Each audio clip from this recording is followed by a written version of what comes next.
the question is, how do you respond to treatment? And that's sort of the big black box. We don't know the answer.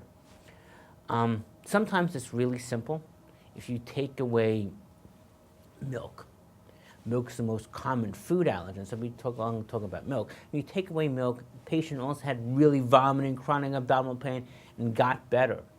That's probably pretty clearly milk was causing a problem. The issue is that the only food, the only way we really know people respond is by biopsy.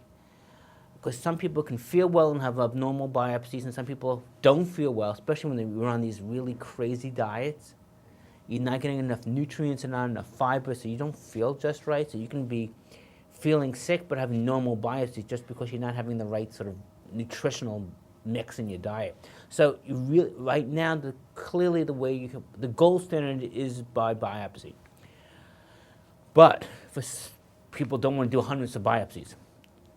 So how we typically do it, someone is on a diet, begins to add food back, and if they add back a food, milk, and all of a sudden they start feeling sick again, and they start getting belly pain and vomiting, it's clearly they're not going to keep that food in the diet because they're making sick. That food's probably clearly a trigger.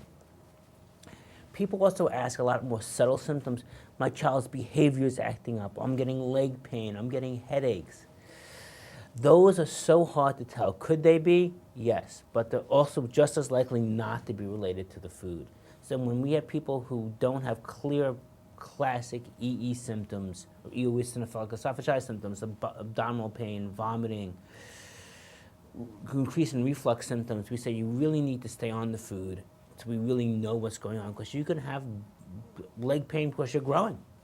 You got enough calories, now you're finally growing, you're getting a good growth spurt. So it's hard to tell, especially in pediatrics, as well as adults, actually.